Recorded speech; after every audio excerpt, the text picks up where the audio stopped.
grupo de trasplantes adscrito a la Regional 6, ¿sí? Entonces, pues me correspondió presentar un tema que es muy importante y es el del mantenimiento del donante de órganos. Es un tema que pues no es complejo, es muy sencillo, pero es de vital importancia para poder tener unos órganos completamente sanos y que pues podamos tener sobre todo la oportunidad de realizar un diagnóstico y de poder anclar la probabilidad de que nos donen los familiares de los pacientes que pues han quedado en muerte encefálica como tal. Entonces, como ustedes pueden ver en esta imagen, ese es un trabajo, el mantenimiento del potencial donante es un trabajo que no depende de una sola persona, sino de un grupo, un equipo integrado. ¿Listo? Y quiero iniciar con una pregunta. No sé si alguno de ustedes me puede dar respuesta a esto. Entonces, dentro del montaje de la charla, pues por ahí me encontré con un artículo y el artículo, o más que un artículo, es como un planteamiento que hacen en la revista Médica Bilbao del 2007, una de las personas más importantes en lo que tiene que ver con la gestión y todo lo que es el montaje de un método y de una forma de poder llevar a cabo todo lo que es la gestión operativa de trasplantes en español, y él plantea, ¿sí? Plantea y crea un libro. Entonces, de la revisión que hice, me nace esta pregunta y quisiera saber qué piensan ustedes de esto. ¿Un trasplante para ustedes es un milagro o un compromiso?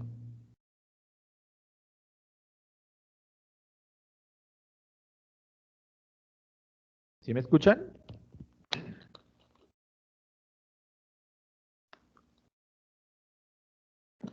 Sí, señor, escuchamos perfectamente. Uno nomás, alguna persona que diga alguna cosa en torno a esa pregunta. ¿Un trasplante puede llegar a ser un milagro o netamente es un compromiso?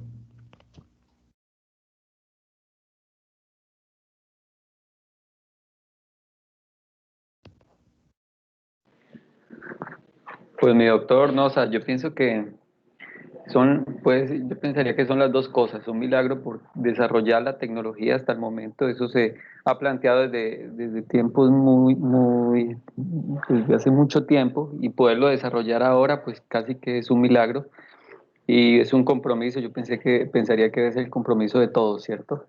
De todos nosotros poder realizar un trasplante, pues porque es un gesto que uno debería tener con la población cuando uno muere, y si mis órganos pueden ser compartidos con alguien, pues podría ser, digamos, para ayudar a otra persona que bien se haga, ¿no? Sí, señor, de acuerdo. ¿Alguna otra persona tiene alguna otra opinión? Muchas gracias, doctor Gustavo.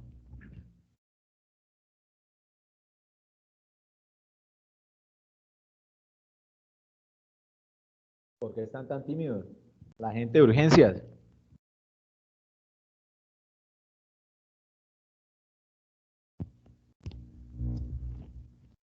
Bueno, entonces la persona que hace el planteamiento es este doctor que se llama Rafael Matesans, que es el director de la Organización Nacional de Trasplantes en España y una de las personas que pues ha consolidado, ¿sí?, a España como uno de los pioneros a nivel mundial en lo que tiene que ver con el proceso de donación. Y eso no se debe simplemente a un milagro, sino a la creación de un modelo.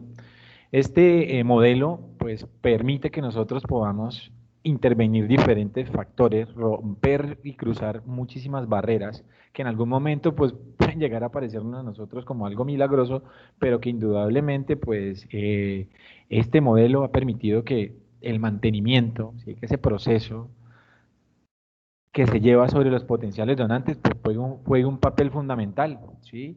Y el compromiso que es lo que verdaderamente nosotros debemos de tener ante cualquier tipo de alerta o potencial donante, es como equipo. Si el paciente llega a cualquier área, la responsabilidad no es del médico, la responsabilidad no es de la jefe, la responsabilidad no es de la auxiliar de enfermería, ¿sí? La responsabilidad de todos como equipo. Entonces, el planteamiento que hace el doctor Rafael Matesans es que como equipo nosotros debemos de tener un compromiso, ¿sí?, para trabajarle a todo aquel paciente que es un potencial donante. Y pues indiscutiblemente este momento dentro de todo el proceso de donación es trascendental para poder tener un diagnóstico acertado, pero además para poder tener unos órganos, ¿sí?, con una vitalidad que pues le permitan al receptor recuperar su normalidad y poder disfrutar de esto durante muchos años. Bueno, ese apartado ahí. Vamos a empezar con un caso clínico. Este caso clínico fue reportado dentro de la presentación de un artículo pues, muy interesante que encontré en la revista Neurocritic Care en el 2010. Y el caso clínico pues, nos muestra a una mujer de 63 años con antecedentes de enfermedad vascular, la cual se le plantea una cirugía de implante de un stent en la arteria femoral superficial. La señora es llevada a cirugía, durante el procedimiento pues recibe la anticoagulación normal, no le suspende la antiagregación plaquetaria con copidorediasa que tenía, ¿sí? Y pues durante la intervención quirúrgica la señora estuvo muy estable. Pasado en el posoperatorio ya presenta cefalea, alteración del estado de conciencia, le toman un TAC, la señora hace un sangrado intracerebral, sí, que compromete pues tanto al sistema nervioso central que pues logra generar una herniación cerebral y pues la señora presenta signos de muerte encefálica, ¿sí?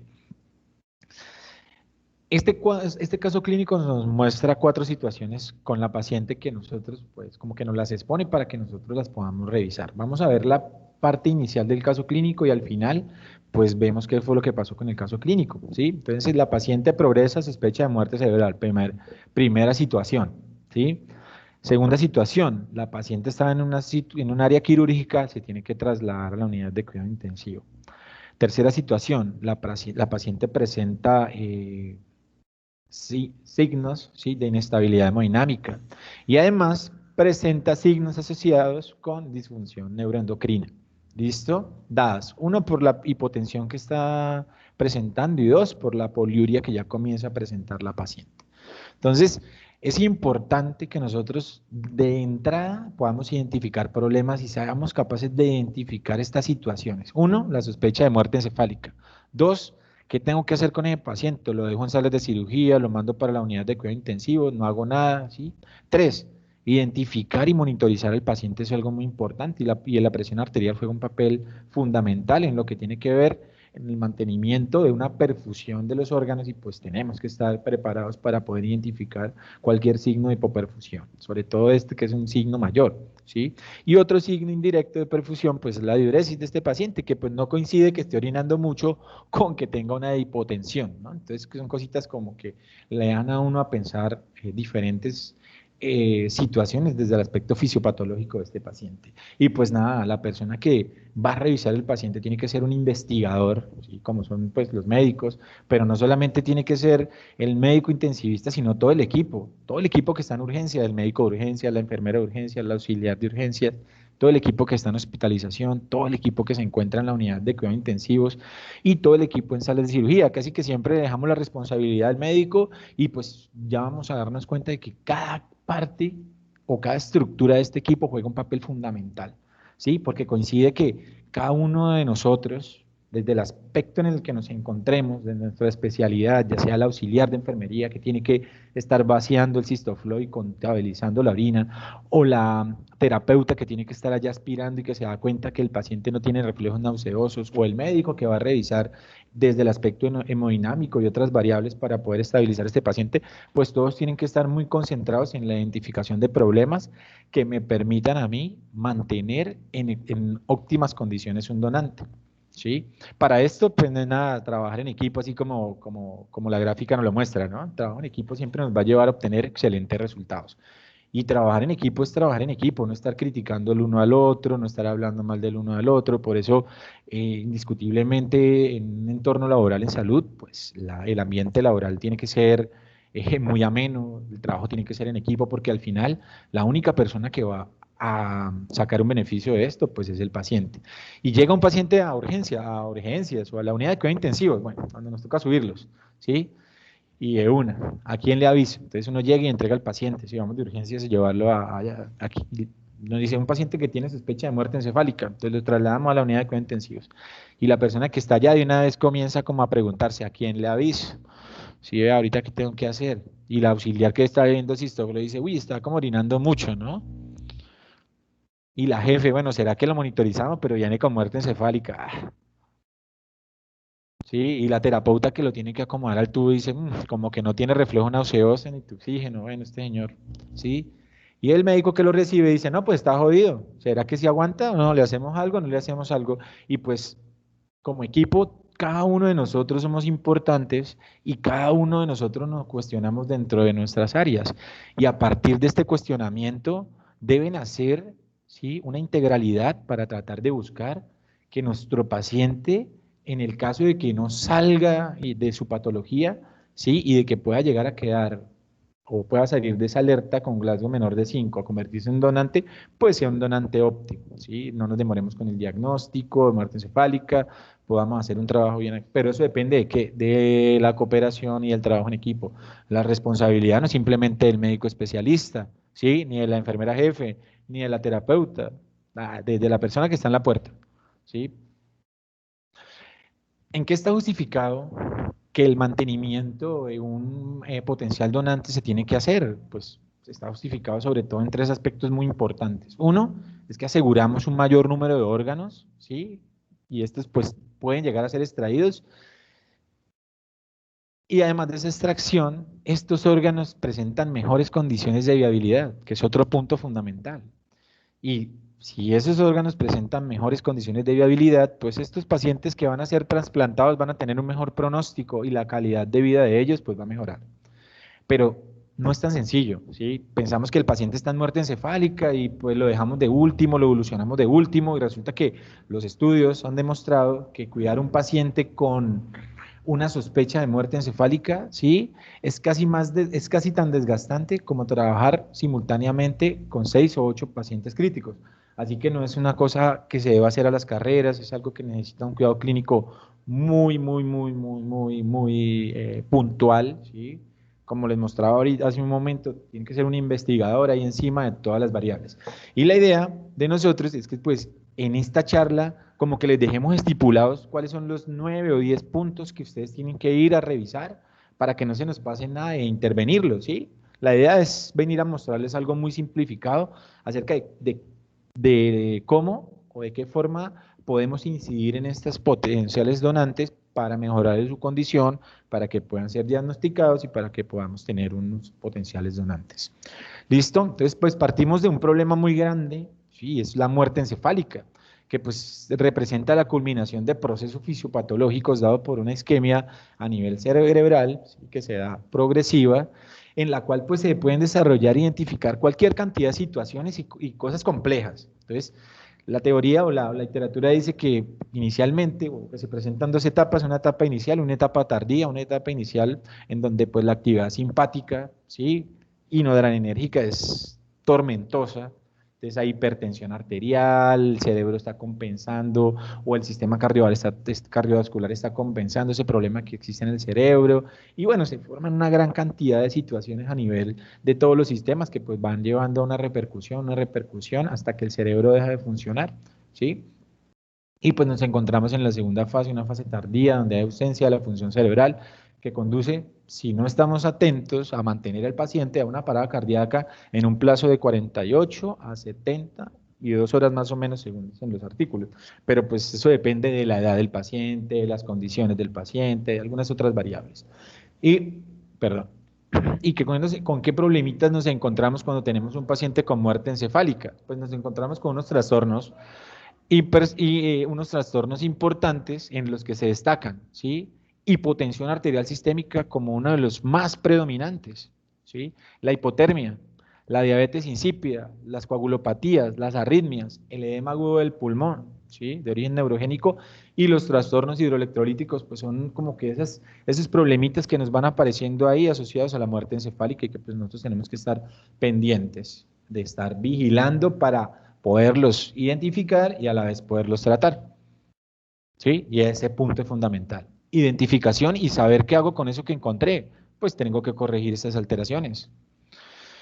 El mantenimiento del potencial donante inicia en el momento en que se identifica un potencial donante. No es cuando el paciente tiene muerte encefálica. Ah, ya quedó con muerte encefálica, vamos a llamar al grupo de trasplante, llamemos a la doctora Gina, al doctor Gustavo, al doctor Alex, y ahorita sí hagámosle de todo porque puede ser donante, no señores. ¿Sí?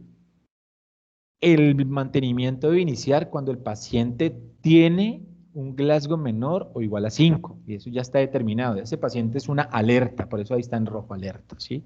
Entonces lo llamamos alerta con Glasgow menor de 5, no, es una alerta. ¿Y por qué es una alerta? Pues ya nada, porque es una alerta. Y este paciente puede ser una alerta cuando tenga un Glasgow menor de 5 y su patología de base coincida con alguna de estas que están acá nombradas. Puede ser una anoxia encefálica después de un paro cardíaco, ¿sí? Puede ser una enfermedad cerebrovascular isquémica, una herida por arma de fuego en cráneo, heridas por arma cortopunzante en cráneo, bueno, cualquier tipo de heridas o lesiones. Antes de la pandemia, el trauma craneoencefálico era una de las cosas que más generaba alertas. Ahora, pues con todas las restricciones de movilidad, ya no se puede tomar en la noche, bueno, ya no hay tanta gente así como expuesta a este tipo de situaciones, entonces ha disminuido considerablemente y pues eso ha hecho que la donación disminuya también. ¿Listo? ¿Y qué hacen cuando tenemos una alerta? Sencillo, van allá a su carpeta donde tienen todo guardado y ahí aparece este llamativo cuadro de turnos donde pues aparecemos tanto los coordinadores con nuestros teléfonos como el teléfono del CRUE y ustedes simplemente nos llaman a alertarnos de que existe un potencial donante. Ahí empieza el mantenimiento. Si ustedes nos llaman, ya comenzamos a fallar, ¿sí? No es simplemente saber que tengo que manejar la hipotensión, la hipotermia, la acidosis metabólica.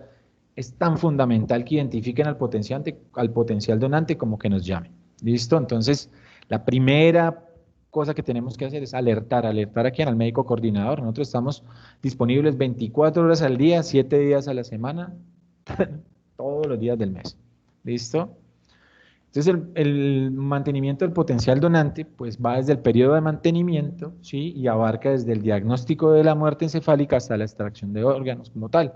Pero indudablemente, desde que iniciamos a tomar la alerta, ya sabemos que este paciente puede ser un potencial donante.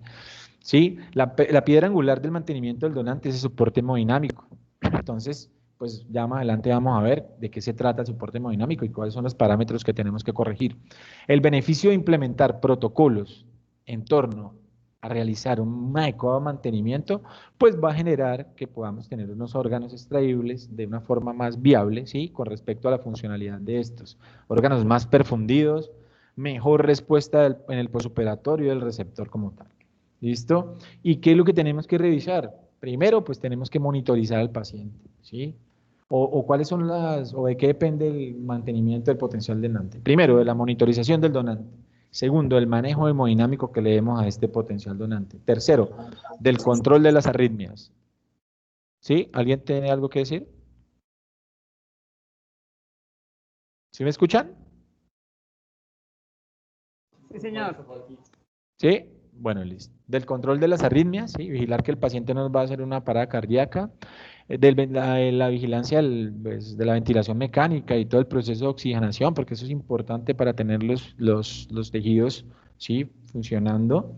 Del tratamiento de la hipotermia y la hipertermia, sobre todo de la hipotermia, ¿sí? Del tratamiento y del control endocrino de estos pacientes, del tratamiento de los trastornos hidroelectrolíticos, sobre todo la hipernatremia y la hipercalemia, que pues son bien complicados. La hipernatremia, sobre todo, que pues es un trastorno que nos limita y como que nos retrasa el diagnóstico, ¿sí? Del control y el tratamiento de las coagulopatías, de la antibiótico-terapia y pues de la solicitud de las pruebas sanguíneas durante el mantenimiento. Entonces vamos a tratar de clarificar cada uno de estos puntos para saber qué es lo que tenemos que hacer. ¿Listo? En cuanto a la monitorización del donante, pues este en su sentido más amplio ha de ser estricta, habitualmente semejante a la que cualquier tipo de enfermo antes de la situación de muerte encefálica pues requiera, ¿sí? Y comprende pues la monitorización de los signos vitales, un electrocardiograma y pues tener en cuenta que tenemos que estar vigilando la saturación arterial de oxígeno.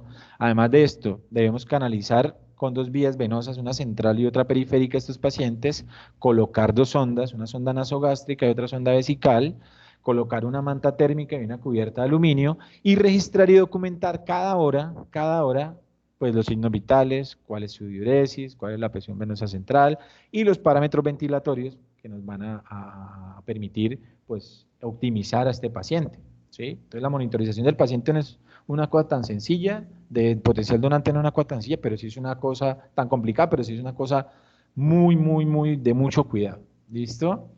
Y por lo que nosotros buscamos es alcanzar unos objetivos, y los objetivos más importantes del mantenimiento están desde el aspecto hemodinámico, desde el aspecto de ventilación y oxigenación, la temperatura y los electrolitos, y lo que tiene que ver con la hemoglobina, ¿sí? Entonces, por ejemplo, necesitamos una hemoglobina mayor de 10, por eso hay que pedir un cuadro hemático para revisar. Hay que tratar de que el paciente esté con un sodio menor a 145 cuando lo vamos a llevar a cirugía, tratar de que el paciente no va a tener una hipercalemia, una hipocalemia, porque nos hacen unas arritmias severas y pues los pacientes fallecen. La hipotermia es una cosa que pues afecta muchísimo a los órganos como tal, ¿sí? Y pues desde el aspecto de ventilación y oxigenación, pues todas las variables que podamos encontrar, desde la saturación hasta la presión arterial de oxígeno, ellas tienen que estar adecuadas. El control del pH que tiene que estar entre 7,35 y 7,45. Y desde hemodinámicamente, pues necesitamos una buena presión arterial media para tener una perfusión distal a nivel de los órganos, riñón, pulmón, corazón, de forma adecuada. Sí, y pues indudablemente una diuresis que nos permita pues, mantener, por ejemplo, los riñones en un adecuado funcionamiento. Ya en cuanto al aspecto del manejo hemodinámico, el objetivo fundamental es conseguir una adecuada perfusión de los órganos, ¿sí? Que posteriormente van a ser trasplantados, tener estos órganos bien perfundidos. Se ha demostrado que el factor más importante relacionado con la viabilidad y funcionamiento de un órgano trasplantado es el manejo hemodinámico. Si en algún momento fallamos y no corregimos nuestro principal enemigo, que es la hipovolemia, pues vamos a tener un órgano con una viabilidad y un funcionamiento mucho menor. ¿Listo? Sobre todo porque después de extraído el órgano tiene que durar en un proceso de isquemia fría durante mucho tiempo. Y si ya vienes con un proceso isquémico, por ejemplo, los riñones que son tan sensibles, pues va a sufrir muchísimo más. Y para eso nosotros pues contamos con soluciones que nos van a ayudar a revertir este proceso hipovolémico, y volumen, ya puede ser glucosa, soluciones isotónicas, puede ser suero fisiológico lactato de Ringer o sueros hipotónicos o hipertónicos. Si no tenemos el diagnóstico, lo ideal es utilizar soluciones, ¿sí? Si no tenemos el diagnóstico de muerte encefálica como tal y el paciente está con hipernatremia, pues tenemos que tratar de buscar o corregir y no alterar más esa hipernatremia. ¿Sí? Lo otro que también tenemos que tener en cuenta es que los líquidos que se administren sean tibios o calientes para no generar una hipotermia que pues, nos puede generar problemas a nivel o coagulopatías, ¿sí? Y podemos llegar a perder el donante, el potencial donante. En cuanto a la disfunción miocárdica, el tratamiento que está indicado es con inotrópicos, dopamina o butamina, ¿sí? El tratamiento de la hipotensión arterial es con vasopresores desde el aspecto de vista hemodinámico, es con vasopresores, adrenalina o noradrenalina. Se deben suspender los fármacos que puedan contribuir a la hipotensión arterial, ya pueden ser antihipertensivos, beta bloqueadores, bueno. ¿Sí? La monitorización del ácido láctico en sangre y la diuresis pues han demostrado que además del resto de los parámetros hemodinámicos pueden ser la mejor guía de una adecuada perfusión. Entonces la diuresis, algo tan sencillo como estar contabilizando la diuresis hora a hora, y eso ¿quién lo hace? El auxiliar de enfermería, ¿sí? ¿Y quién tiene que ir a revisar posteriormente eso? Pues el médico, la enfermera jefe de la unidad de cuidados intensivos, de urgencias. Algo tan sencillo como eso puede ser muy relevante porque si el auxiliar hora a hora está pendiente, ¿sí? Pues tiene que avisar. El paciente tiene más de 100 mililitros por hora, doctor, pasa algo, ¿sí? Pero si no lo conoce, pues nunca va a avisar y va a avisar a los 2 o 3 días. Mire que ya está orinando como 1,200 y ninguno le puso cuidado. Y aunque usted no lo crean, es uno de los problemas con los cuales más sufrimos. Una cosa tan sencilla como simplemente revisar y evaluar la diuresis, pero nos damos cuenta a los 2 o 3 días de que tiene una poliuria y pues ya no hay nada que hacer, una hipernatremia de vera, el paciente no puede alcanzar un diagnóstico y hace parada cardíaca. En cuanto al control de las arritmias, siempre nos vamos a enfrentar con bradiarritmias y con taquiarritmias y trastornos de la conducción cardíaca. En el caso de las bradiarritmias, pues nosotros, la atropina en este caso no es ineficaz, no va a haber respuesta, y lo que hacemos es tratar con dopamina en infusiones a dosis beta estimulantes. Entonces vamos a tener en cuenta que con estos elementos, ¿sí?, farmacológicos vamos a tratar de contrarrestar este problema. No esperar que el paciente haga paro para empezar a reanimar. ¿Sí? En algunos casos, en algunos países, utilizan hasta marcapasos provisionales para aumentar la frecuencia cardíaca. Aquí muchas veces no tenemos marcapasos ni siquiera para los pacientes que están haciendo bradiarritmias, pues mucho más complicado va a ser para un paciente que esté casi que en muerte encefálica. En cuanto a las traquearritmias, los trastornos de la conducción cardíaca, pues se manejan, ¿sí?, dependiendo del abordaje etiológico que estén presentando, y pues se pueden tratar con los medicamentos que normalmente están ordenados en la guía, lidocaína o amiodarona, según sea su indicación. Si el paciente es de parada cardíaca, que ocurre en el 10% de los potenciales donantes, ¿qué es lo que tenemos que hacer? Pues maniobras de reanimación cardiopulmonar, ¿sí?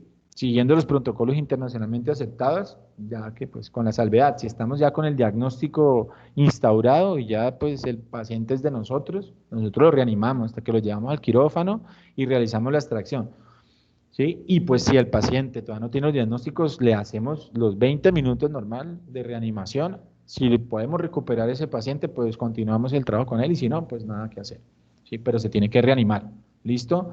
No hay que pensar que el paciente está en muerte cefálica y no hay nada que hacer, sino que ese paciente es una posibilidad terapéutica para una persona que está anclada a un proceso de diálisis, por ejemplo, o que tiene una urgencia cero por un daño hepático, por una lesión cardíaca. ¿Listo? En cuanto a la ventilación mecánica y la oxigenación del donante, los objetivos de una correcta ventilación y oxigenación siempre van a ser mantener un pH arterial entre 3,5 y 4,5, mantener una presión arterial de oxígeno mayor de 90, mantener una presión arterial de CO2 entre 35 y 45. Eso es lo que buscamos. Y para poder llegar a alcanzar estos objetivos, lo que tenemos que hacer es ponernos de acuerdo con la fisioterapeuta para organizar los parámetros ventilatorios, ¿sí? Tanto los volúmenes corrientes, como el uso del PIB, como la vigilancia mecánica respiratoria y hacer un control de gases arteriales cada 6 horas para poder tener en cuenta que estos parámetros deben de estar siempre ahí, sobre todo cuando vamos a tener un trasplante o vamos a rescatar pulmón, que es una cosa muy, muy importante.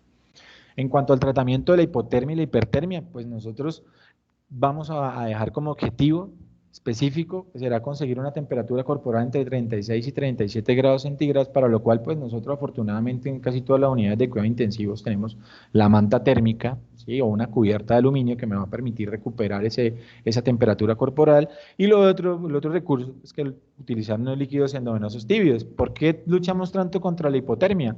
Porque genera muchísimas alteraciones. Por ejemplo, vasoconstricción progresiva, alteración de la bomba sodio-potasio. Y si altera la bomba sodio-potasio, pues genera una gran cantidad de complicaciones, ¿sí? Pérdida de la homeostasia a nivel celular, bueno, genera 1000 complicaciones, alteraciones de la coagulación, ¿sí? La famosa teoría de la muerte, bueno, en fin, presencia de arritmias cardíacas, distolia. Entonces, muchas veces pasamos por alto algo tan simple como la hipotermia y genera muchísimos problemas y se convierte en un enemigo silente que tenemos a nuestro lado. ¿Listo? En cuanto a la hipertermia, pues se debe plantear siempre descartar una fuente infecciosa. Al paciente hace hipertermia y hasta que no lo demostremos lo contrario, el paciente esté infectado, se deben de retirar los aportes de calor externos si es que está con manta térmica o con alguna de estas situaciones, y pues se debe dar acetaminofén 650 miligramos cada 3 horas por la sonda nasogástrica.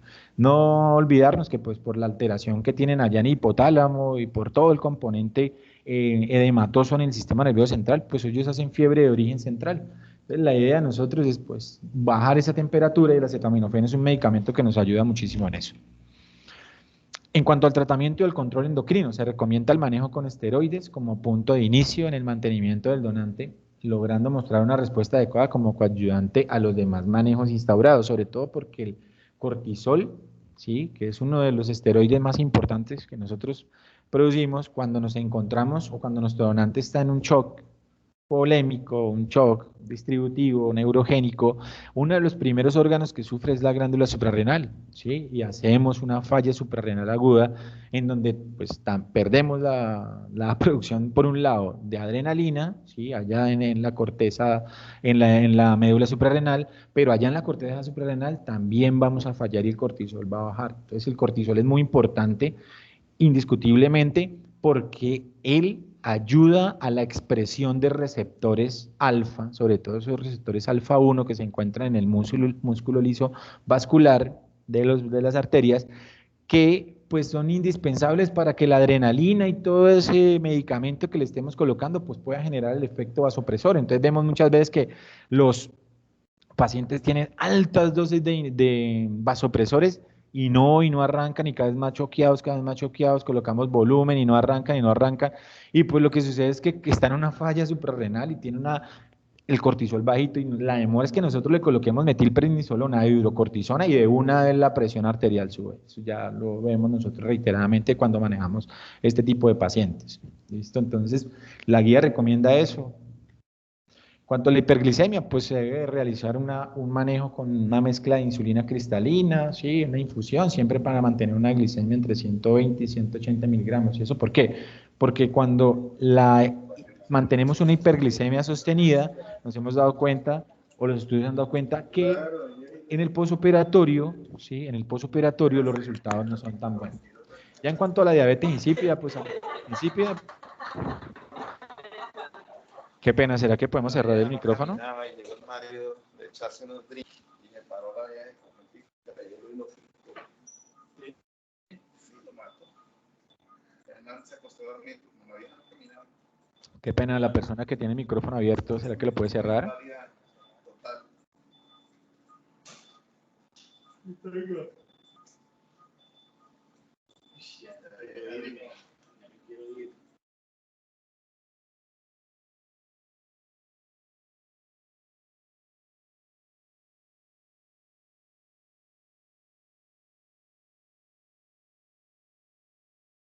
Bueno.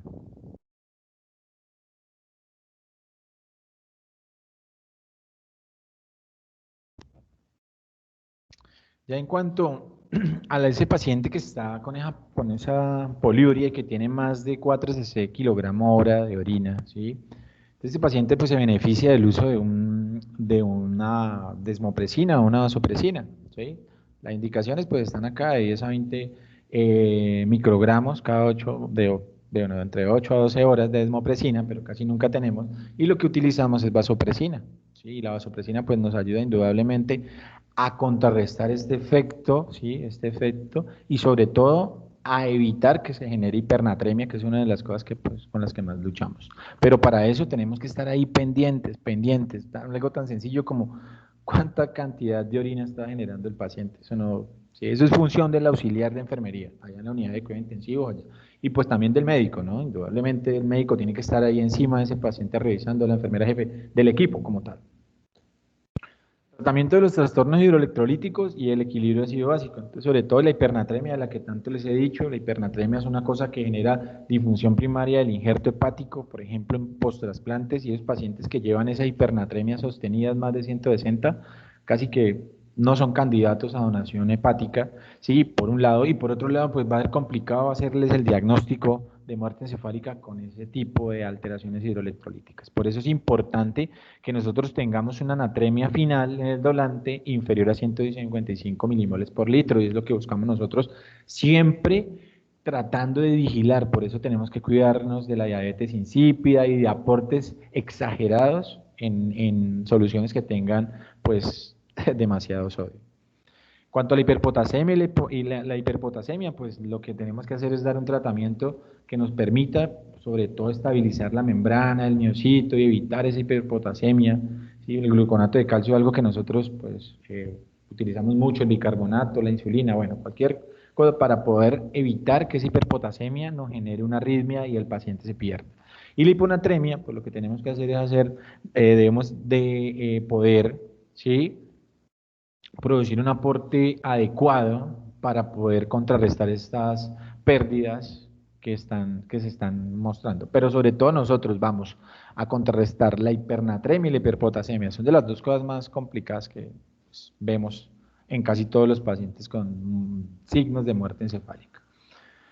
En cuanto al control y el tratamiento de las coagulopatías, lo más importante siempre es revisar la historia clínica del donante, volver a revisar la historia clínica del donante, asegurarnos, ¿sí?, de que éste no estaba con ningún tratamiento farmacológico que pueda llegar a interferir con el proceso de coagulación, ¿sí?, como por ejemplo la warfarina, la heparina, todos esos antiagregantes plaquetarios, todos estos anticoagulantes.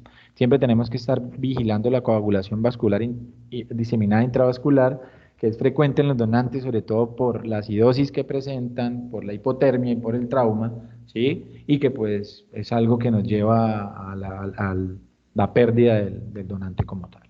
Cuanto a la antibioticoterapia, pues se recomienda la profilaxis cuando se contempla la extracción pulmonar o cuando tenemos alguna sospecha de alguna alteración en alguno de los paraclínicos. Entonces pedimos un cuadro hemático y tiene 25.000 leucocitos, ¿sí?, y un parcial de orina por allá con nitritos positivos. Tenemos que empezar una antibioticoterapia y lo otro que solicitamos es un urocultivo.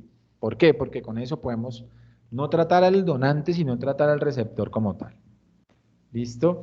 Cuanto a la analítica sanguínea durante el mantenimiento, hay 4 cosas que son muy importantes. Uno, el cuadro hemático y se debe tomar a las 6 horas. Dos, los electrolitos, ¿sí? A las 6 horas. Los gases arteriales a las 6 horas y la glicemia a las 6 horas. Esas cosas son muy importantes y se tienen que cuidar. Ya estas pruebas serológicas y algunas otras cosas las pedimos después de que tengamos ya al paciente con diagnóstico y que nosotros hayamos hecho la entrevista y esta entrevista ha sido positiva para, pues, para la donación. Continuando, bueno, hasta aquí. No sé si tienen alguna pregunta hasta ahí para poder darle paso a la terminación del caso clínico para que podamos ver qué pasó con la identificación de los problemas con respecto a las acciones que tomaron esas personas en esa unidad de cuidado intensivo.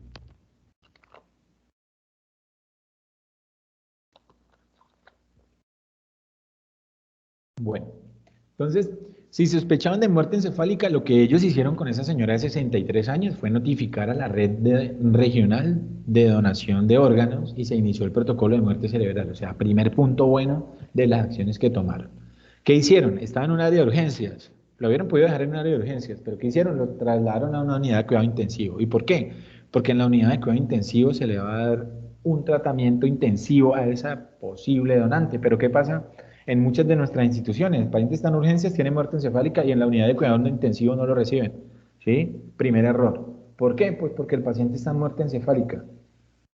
Entonces, ¿qué le vamos a hacer? No le vamos a hacer nada. Pues no, señor, es un paciente que requiere la valoración por un especialista en cuidado intensivo porque el trato que le tiene que dar a ese paciente, ¿sí? Va a gastar el tiempo que una persona que trabaja en cuidado crítico utiliza para tratar o para manejar entre 6 y 8 pacientes. Entonces, pues ya se podrán imaginar, ¿sí? Entonces lo llevaron a la UCI, muy bien.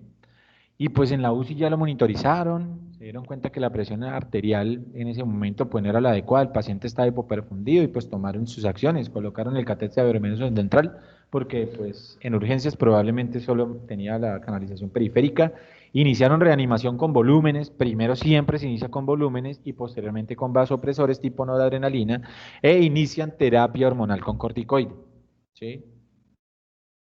Y en cuanto a la diuresis, ¿qué hicieron? Pues lo que hicieron fue simplemente iniciar el goteo de vasopresina a 0,5 unidades horas. Y vamos a ver cuál fue el resultado de estas acciones o de estas intervenciones. Lo primero que sucedió fue que la presión arterial mejoró notablemente, llegando a alcanzar cifras tensionales normales y se redujo gradualmente la noradrenalina. ¿Eso qué va a permitir, por ejemplo, en el riñón?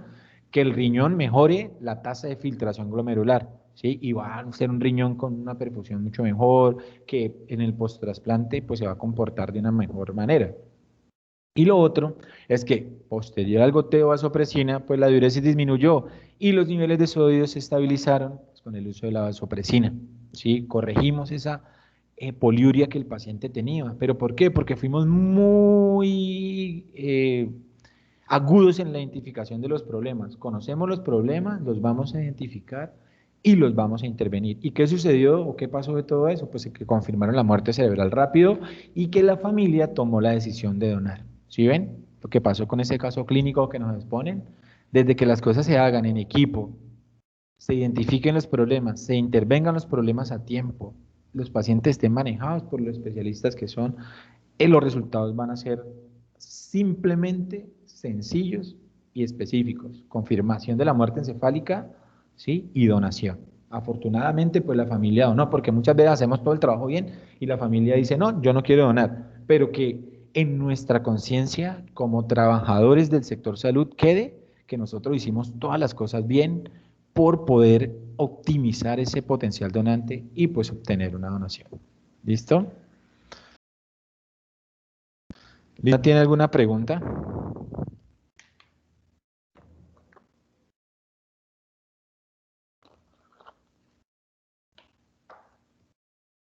No, señor.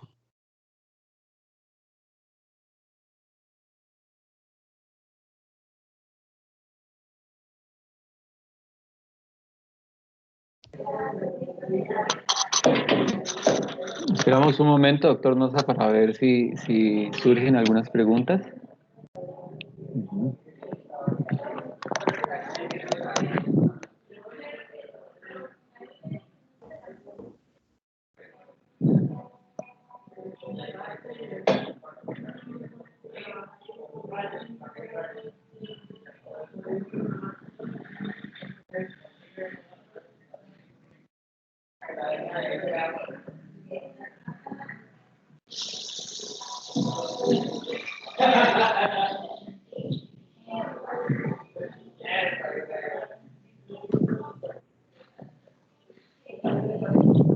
Bueno, no sé si hay algún punto, mi doctor Nosa, que usted quisiera aclararnos. Eso también podría estar bien. Yo, por ejemplo, he visto, digamos, en algunas unidades que se manejan después que se generan las alertas, que no sé si es por protocolo, pero siempre colocan, digamos, como los medicamentos, el gluconato de calcio, el sulfato de magnesio y la hidrocortisona. Sí, yo he visto, digamos, algunas buenas respuestas con esto. ¿Usted pensaría digamos, esos medicamentos se tienen que colocar y dependiendo, digamos, de las características que se vayan presentando hemodinámicas del paciente o podría uno, digamos, iniciar con esos medicamentos? ¿Cómo lo vería usted? Doctor Gustavo, pues lo que nosotros hacemos el,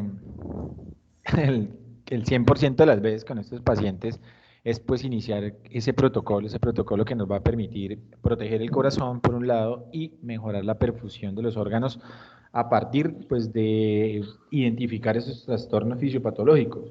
Casi que en el 100% de los pacientes que nosotros manejamos ya como ese paciente que donó y el paciente que es de nosotros, porque deja de ser de la persona que está en cuidado intensivo y resulta ser de nosotros los pacientes, casi que el 90% tienen vasopresor, sí, vasopresor a dosis muy altas. Puede que ese vasopresor en ese momento genere una presión arterial media que le permita perfundir a los órganos, ¿sí? Pero es tarea de nosotros quitarle ese vasopresor al paciente. O sea, ahí nosotros jugamos un papel trascendental, ¿sí? En la corrección de esa falla suprarrenal, porque el problema es la falla suprarrenal. Y colocamos el corticoide y de una vez el paciente se hipertensa y comenzamos a bajar, a destetar la noradrenalina.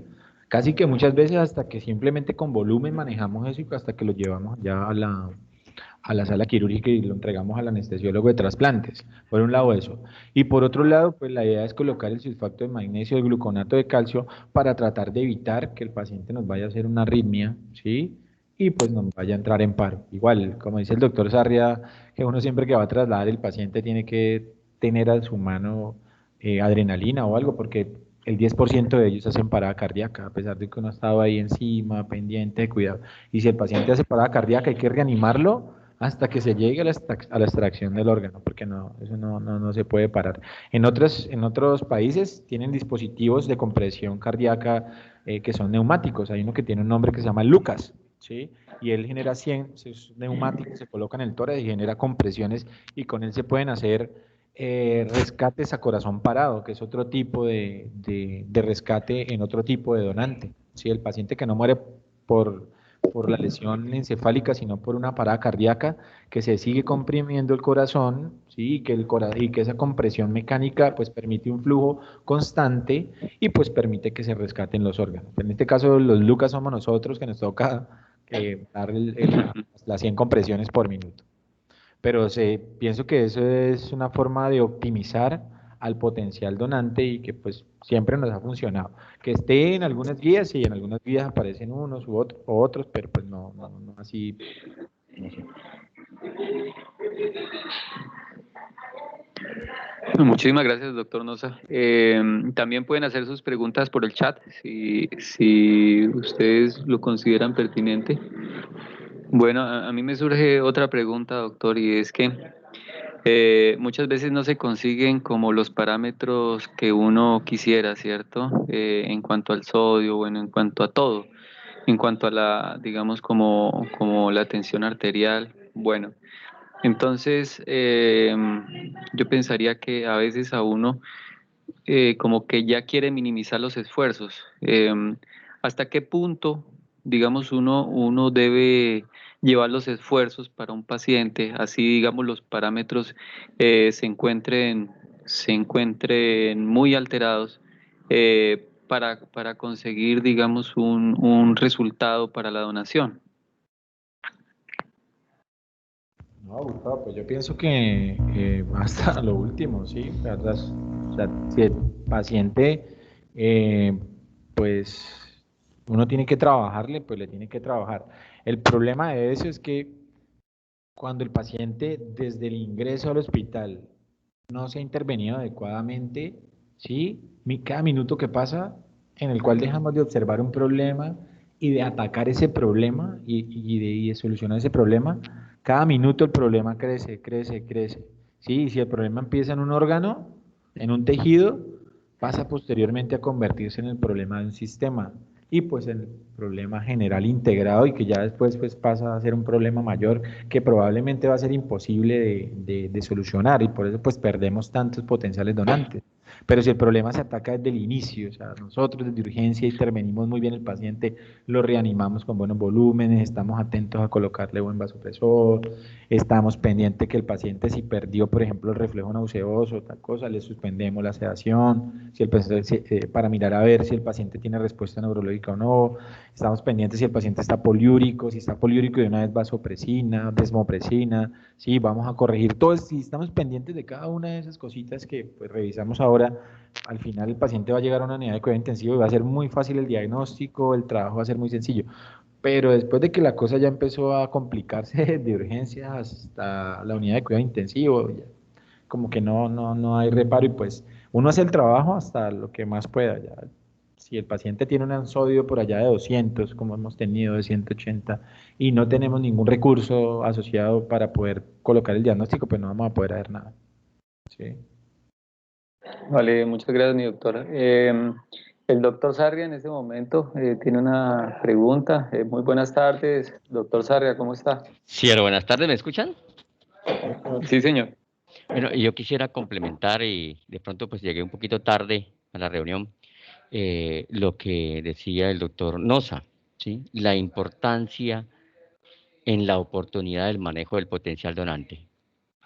Y además de todo lo que alcancé a escuchar del doctor Nosa sobre el mantenimiento del donante, es muy importante siempre que un paciente, como lo dice la diapositiva, que está orinando mucho, ¿sí? Lo primero que nosotros miramos es ese sistoflo lleno, ¿sí? Y de una orina clarita le decimos, uy, ese riñón está funcionando de maravilla, ¿sí? Pero no se nos viene a la cabeza que de pronto es una diabetes insípida y el paciente se está volviendo es hipovolémico y se está volviendo hipocalémico, ¿sí? Entonces comienzan a bajar también las cifras tensionales por la hipovolemia y lo que nosotros hacemos es aumentar vasopresores, ¿sí? Y no le paramos bolas a veces al balance de líquidos, ¿sí? Entonces es muy importante que a la par de la administración o el inicio de la administración de la vasopresina o desmopresina, lo que se tenga ahí a la mano como antidiurético, es mirar la pérdida de líquidos. Porque ese aumento digamos así, en la dosis de los vasopresores se puede reemplazar con agua y potasio, ¿sí? Solución salina o Harman, ¿sí? Y potasio. El sulfato de magnesio que se administra, también de una u otra forma el magnesio ayuda a que el potasio entre a la célula y también nos evita las arritmias cardíacas, el mismo magnesio. Entonces, de ahí la gran importancia que tiene también para darle muchas bolas a lo que es el balance de líquidos. Ese balance de líquidos, cuando nosotros no lo tenemos en cuenta y el paciente, a pesar de que lo tenemos controlado en cifras tensionales, pero él persiste hipovolémico, pues comienza a disminuir la tasa de filtración glomerular, como lo decía el doctor Nosa, pero también comienza a presentarse una necrosis, ¿sí? Pericentral en el lobulillo hepático. Y el que primero lleva el bulto en este proceso es el hígado, ¿sí?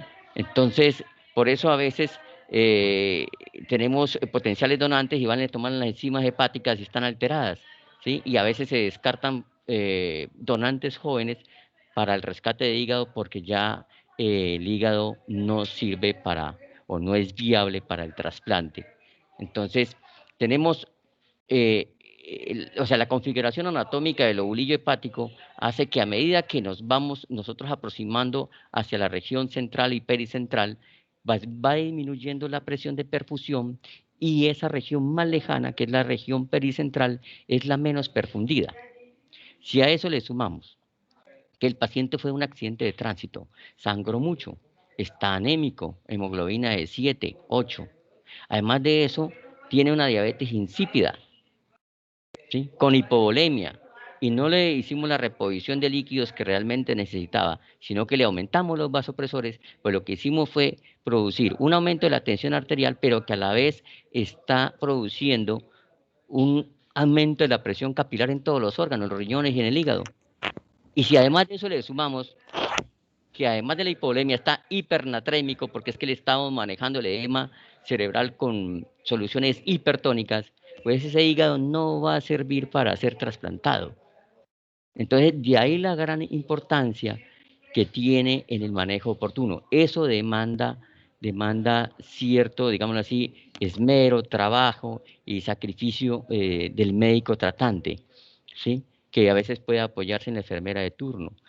A veces puede consultar o solicitar, digámoslo así, una interconsulta, una opinión del médico coordinador operativo de turno que está haciendo las visitas o que está disponible a visitar la IPS. Entonces, son medidas que hay que tener en cuenta y son, digámoslo así, ayudas. El coordinador operativo es una ayuda para el médico tratante, y no olvidar que todos los esfuerzos que nosotros hagamos por mantener ese potencial donante en condiciones óptimas para el rescate, pues ya se pueden facturar, y que quien decide hasta dónde va el proceso es si hace o no parada cardíaca, y los resultados de los exámenes que se tomen para ver cómo está la viabilidad y la función, digámoslo así, de los órganos que la familia dona con pues, motivos de trasplante. No, yo quería hacer esa complementación. Muchas gracias. Listo, mi doctor Sarria, Gracias, muchísimas doctor gracias. Sarria. Bueno, decirles que no se olviden llenar la asistencia, por favor, porque hay una muy buena participación, pero si no llenan pues la asistencia no pueden tener el control allá desde la unidad de formación. Entonces, por favor, nos colaboran con eso.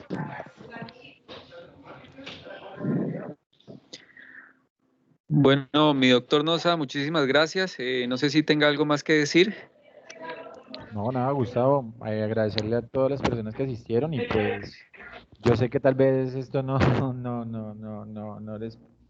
les llame mucho la atención, pero pues la verdad es que lo que les podemos decir nosotros como coordinadores operativos, incluyendo el doctor Hernán Sarria, es que el programa de trasplantes del Hospital Universitario es el único programa de Colombia que está dentro de un hospital público, ¿sí? Y ese programa no depende de los coordinadores operativos. O sea, que nosotros podamos obtener donantes en este momento depende de cada una de las personas que está sentadas allá en sus casas o allá en su trabajo escuchando esta charla, ¿sí? Y cada uno de ustedes tiene que ser consciente que si llegó un paciente con algún tipo de lesión o con alguna, y que es una alerta ese paciente se tiene que manejar, se tiene que tratar, nos tienen que llamar, ¿sí? Todos somos parte del equipo de trasplantes de forma indirecta. No, en este momento la situación no es muy buena. Hemos tratado de hacerlo lo que mejor podemos nosotros y pues nos cogió también la pandemia y hoy más que nunca necesitamos la ayuda y el compromiso de cada uno de ustedes en pro de mantener estos donantes y de estar pendientes. Simplemente eso, darle las gracias a todos, saludar al grupo de urgencias del Hospital Universitario. Que tengan muy buena tarde y muchísimas gracias. Gustavo, gracias y muy buen trabajo. Gracias. Muchas gracias, doctor Nosa. Muchas gracias, doctor. Excelente presentación. Entonces, buenas tardes a todos y ya nos veremos para la próxima semana para dar continuidad.